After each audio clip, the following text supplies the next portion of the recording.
Time for today's deep dive, and we are thrilled to have former Chiefs linebacker Shawn Barber in the house of KC Sports Network, new member of KC Sports Network, and we'll talk about the podcast in a little bit. But first, let's talk about a football game. We finally have a data point, right? One preseason game in the books. Let's start with what you liked from the Chiefs in New Orleans on Sunday. What I liked is the backups. I like the way the guys that in supporting roles definitely came to play in New Orleans. Everybody was patient. Everybody showed poise. Hey, man, at the NFL, the one thing they say is the speed of the game gets so fast. You talk to guys out of college, and they talk about the one thing about the NFL is everything went faster. Everything is, it's almost like spaghetti on the plate. I don't know what's going on. You got to learn how to really slow it down. And the one thing we found out from our quarterback position is both of our backups quarterbacks know how to slow it down and make plays. They got the ball in their playmakers' hands early and often. And I would assume you would include the young wide receivers in that category of what you liked and backups making plays. We saw Richie James with a touchdown. Yes. We saw Justin Ross make plays, although Ross obviously banged up today. What'd you think of those guys in terms of folks who can actually contribute? Because, again, this is not a traditionally deep wide receiving core, let's put it that way. Yes, but very talented, as we said. A lot of speed in the room, a lot of ability in the room, a lot of guys that can really high point the ball, run really crisp routes. And even though we didn't see that connection with Pat Mahomes because he was already benched, what we did see is these guys were hungry. They were aggressive, they knew what routes to run, and they ran crisp routes and were in the right position for the quarterback. A lot of completions in that second half, a lot of big plays by our receiver core. It's funny, you don't often hear Patrick Mahomes and benched in the same sentence, but I guess preseason will do that to you. Any red flags, anything you didn't like from week one? Well, obviously, the first couple drives, you never want to get down 14 points to anybody, even in the preseason. So maybe a little bit more intensity level from the defense. Let's really get off the field. We got them in some third downs. They converted it. I think a fourth and short, obviously an easy conversion. So this a couple more opportunities for our defense to get on the field, third down. Let's get off the field, whether it's putting pressure on the quarterback, breaking up a play, tightening up that coverage with those receivers, just doing whatever needs to be done to make sure that they punt the ball to our offense. Defense got gashed a little bit early, Derek Carr and company, and maybe a wake-up call. We'll see what happens in week two. One guy who's getting a lot of pub for not being on the field yet is Chris Jones. You've seen this time and time again in the league. You probably had played with guys who played the holdout game. What is your take on Jones' holdout, and at what point this becomes a real problem for the Chiefs going forward? Well, I don't see it ever becoming a real problem. I think the holdout it's one-sided. I think the Chiefs have said they want him to be a part of the team. Now it's about how much does he want to play for this one season. Already under contract for $20 million, $29 million against the salary cap. I think Chris Jones is going to be a decision that him and his agent have to make. How much money are you willing to lose, especially when you're already under contract? It's not the same as the Nick Bosa situation, and it's not really even the same as it was with Zach Martin.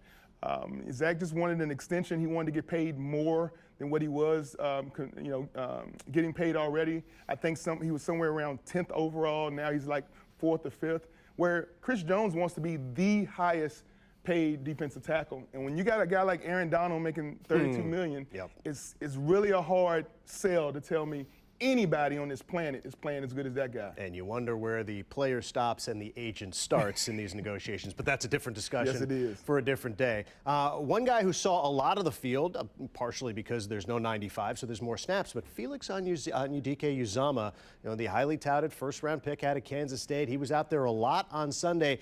How difficult is it for a young front seven player? What's the learning curve like trying to get ready to actually play when the bullets start flying? Well, the only thing I say about defensive ends, especially when guys are this situational rushers, is usually throughout college, you're the best athlete on the field.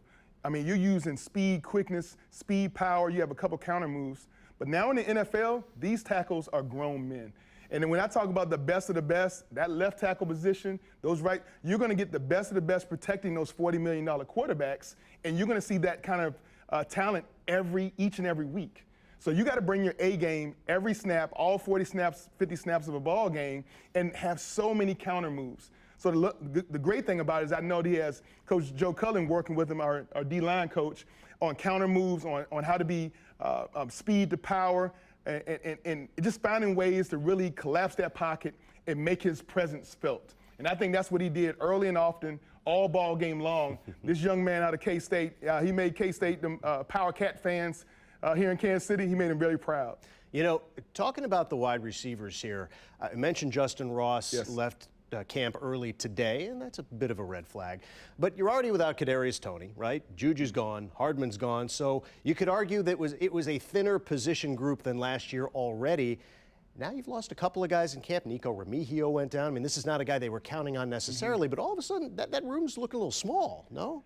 It's getting a little thin. It's getting a little thin, but that's what camp does, man. Coach Andy Reid runs some really tough camps, and it's a grind. He presses your body both physically, mentally, and sometimes even emotionally about some of the things your coaches say to you. But they want to get the best out of you. They want you to get to that point of exhaustion so that you can rebound and get your second, your third win in training camp so it doesn't happen during the season. So if we got some nicks and bruises our receiver core has to go through as a room, let it get a little thin in the preseason, get some more reps to guys that really need the reps. They want to prove that they can play in the league. And then the guys that are going to go play on Sunday during the season, let those guys just take some mental notes and get themselves prepared for week 1, Thursday night football versus that Detroit Lions team. Yeah, it's coming. Opening night is coming, less than a month away, and people are going to start talking more about what matters, winning, well, first the division and then ultimately going back to the Super Bowl. But let's talk about the AFC West. You still got a good Charger team. You got a Bronco team now with a much ballyhooed head coach in Sean Payton, and they think Russell Wilson might rebound. We don't know what we're going to get out of the Raiders. How do you handicap this AFC West going in? Man, it's hard for me to see anybody else in the AFC West getting more than 9 wins. I think it's one of those divisions that you beat yourself including up. the Chiefs. Oh, no. We know the Chiefs are almost the Chiefs are guaranteed 14. As long as Andy Reid and Pat Mahomes together, we got 14 plus wins every season. All right. It's the other teams, the other teams in AFC West you got to worry about. And I just think it's nothing proven at any organization. There's always some organization, some coaching trying to prove that he knows a better way of playing football, going for it on 4th downs, or coming to an organization telling everybody to put their Gilligan hats away. And so wherever you're at, there's always some turmoil that the head coach is already dealing with before he even walks into the door. And that is just not the way to try to face the Kansas City Chiefs in this era of football with Patrick Mahomes, with Travis Kelce, and all the other great players they have on this championship level team. And we have a whole building full of coaches that could be head coaches. There's so much knowledge in the room. I think that's the factor of the game, or the edge that we keep on the AFC West, and why we keep having 15 wins every season. We're going 4, 5, 6 wins in the AFC West every year, is because we have such a coaching advantage over the other teams in our division. All right, so Chiefs here and everybody else here, basically. Basically, that's how it goes. All right, fair enough. Hey, let's talk about Noah Barber. All right. You got a kid who's playing pro baseball now. It just happens to be for the hometown team. How cool is that? Hey, man, you see the smile doesn't get any bigger than that. To have my second son actually sign a free agent deal with the Royals is amazing. Baseball has always been his dream. He played baseball ever since he was about 5 years old. And I could give shout-outs to Jason Aring and Coach Todd John, all the coaches that coached him up along the way. The ABA program out in Olathe. It's so many programs that instilled so many values when it comes to baseball. I'm a football guy, so I couldn't give him much. But the things I did tell him, it carried over. Hard work pays off. Yep. Right? Gold in, gold out. When you talk about your mindset, you got to put positivity into your soul, into your spirit. You got to be excited about working out, excited about practicing, excited about being exhausted after 2 hours of practice, because you know it's building, so you have that chance to play. You say between those white lines, his white lines is a diamond, not a football field. But he's done our family so proud, and it's beyond just him as a baseball player. Him as a young man, he's definitely somebody I feel really proud about, and I love talking about Noah Barber. And we'll be keeping an eye here as well. And quickly, before we let you go, want to give us a heads up podcast. What do we got? The Process, it's coming this fall. Yes, sir. Yes, sir. So KCSN, Kansas City Sports Network, obviously created by my man BJ Kissel.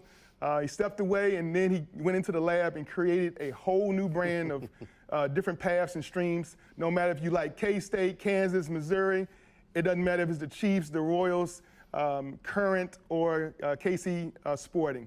Every aspect for every sporting fan, our podcast got what you need, what you want.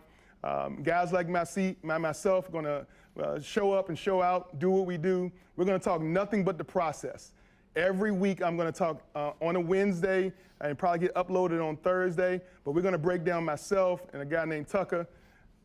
Tucker Franklin, we know Tucker him here. Franklin, man, he's our guy. Yeah. It's going to be a little nip tuck. We're going to cut all the fat off the bacon and get down to the nitty gritty and do what we do. It's called The Process, featuring Barbershop. Shawn Barber, former linebacker of the Kansas City Chiefs. There you go. I don't even need to promote it now. You did it yourself. Hey, Shawn, thanks for coming in. Appreciate it. Appreciate it. Thank you.